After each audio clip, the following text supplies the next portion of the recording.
Iron Man 1, really good movie. Action scenes, not so much. Iron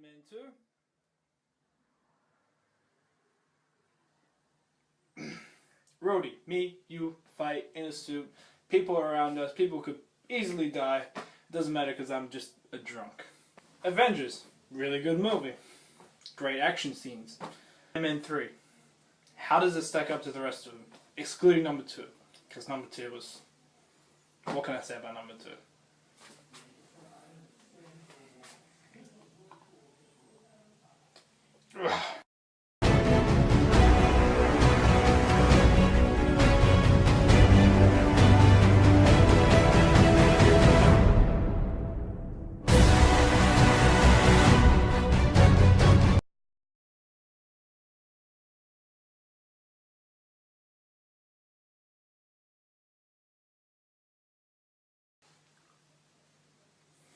Iron Man 3. When Tony Stark's world is torn apart by a formidable terrorist called the Mandarin, Stark starts an odyssey of rebuilding and retribution. When I first saw the first trailer, I was really excited, it got me pumped, and then the second trailer came out and I was just really wowed by the second trailer. It was really amazing, and all these movie clips started coming out. I was like, I better not watch the movie clips because otherwise I'm going to know too much. And the marketing was very good and all that kind of stuff, and I really thought it was going to be really serious and really dark. It still had a very serious tone to it.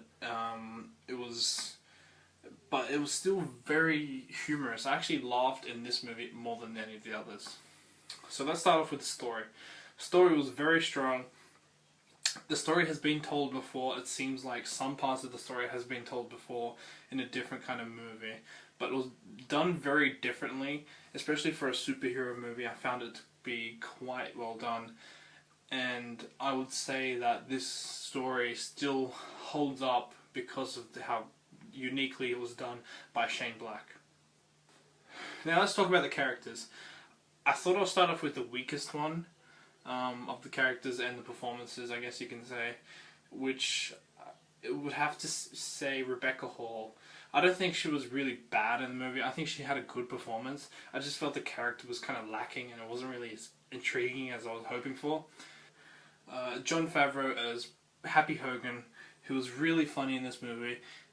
He loves Downton Abbey, and it's really great to see Downton Abbey on a screen. It was really funny. And then we have Don Cheadle, a really great actor. He's kind of underappreciated, I guess you could say. He does really good in this movie. He has kind of like a buddy cop kind of thing with Robert Downey Jr.'s character, Tony Stark, and they just really mesh well together. The chemistry is really well done. Then we have Guy Pearce. Outstanding performance. I really loved the performance of the character. I forget the character's name. Adrian Kilich? I don't know how to say his name. But he is the leader of AIM. I guess you can say leader or manager, like an owner of AIM, the company, and does a really great performance, a really interesting character, and Then we also have Ben Kingsley. Ben Kingsley was really great in this movie. He's really intense in some parts of the movie, and I won't say too much about his character completely, but he does a really good job, a very good job playing. Then we have Gwyneth Paltrow. Gwyneth Paltrow is kind of overrated. I see there's a lot of problems with her. This performance was actually really good. I liked her in this movie more than any of the other movies that I've actually seen with her. I found her performance really well done. She was emotionally invested, and I just really loved her performance. Then we have the best performance out of all of them, and none other than Robert Downey Jr. Robert Downey Jr.'s performance was really good, and I felt his performance probably the best out of the 3 movies, including the Avengers, of course.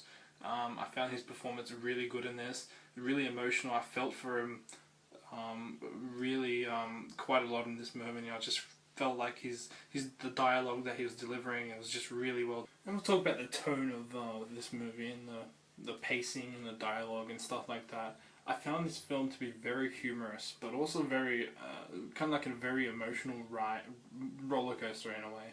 where I really felt for Tony Stark's character, and honestly, I nearly teared up at one point. It was really well done. I felt his performance was so good, as I said before, and it really helped that the script was really well done. The dialogue was fantastic. Honestly, I've never laughed so much in a movie. Out of all the other Marvel movies, this is the one where I just laughed my ass off in so many scenes, and they find a really good balance between humor and when to be serious, I guess you can say. And there's a lot of references to Downton Abbey and Christmas reference, so you can really tell Shane Black really helped with the writing, the dialogue and everything, and he done a really good job. Then we'll go to the pacing. The pacing was very good. It's not excellent, but the pacing of the movie, it felt a little slow in some places, but the time that it was slow, the dialogue was so funny at those exact spots that I just pretty much didn't care that it was a little bit slow.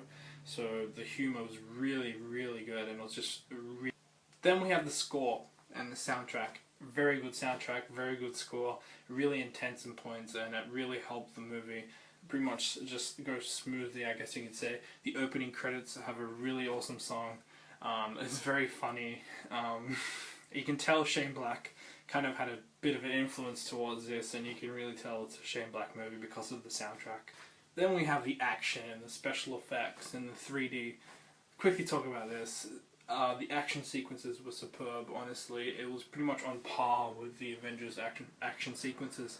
I felt them really, really epic at times. Especially if you've seen the trailer.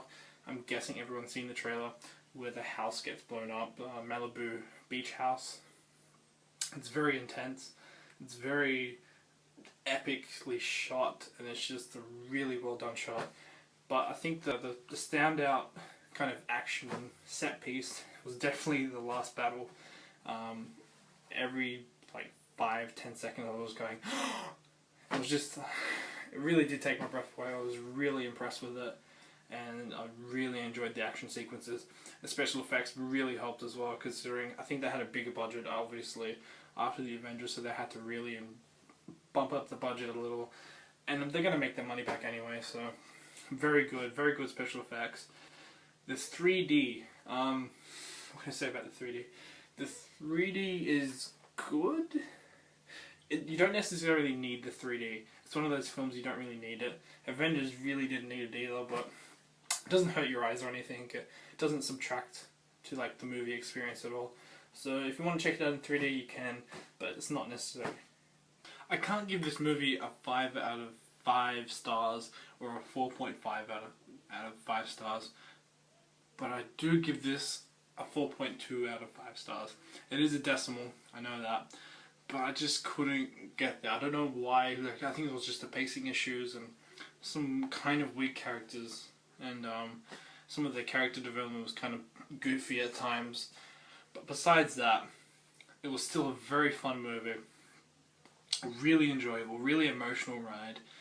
There's some twists and turns with certain characters that I didn't really want to mention, but there is some twists, and it's just above the first Iron Man for me. It doesn't hit quite the Avengers score that I would give, which is a 4.5 out of 5, but it's still my favourite solo film of all the Marvel Universe. So thanks for watching, guys. I hope you liked it. It is my first review. Comment, like, subscribe, all that business. If you want to give me advice, go ahead. Just letting you guys know that this movie is definitely better than the second one.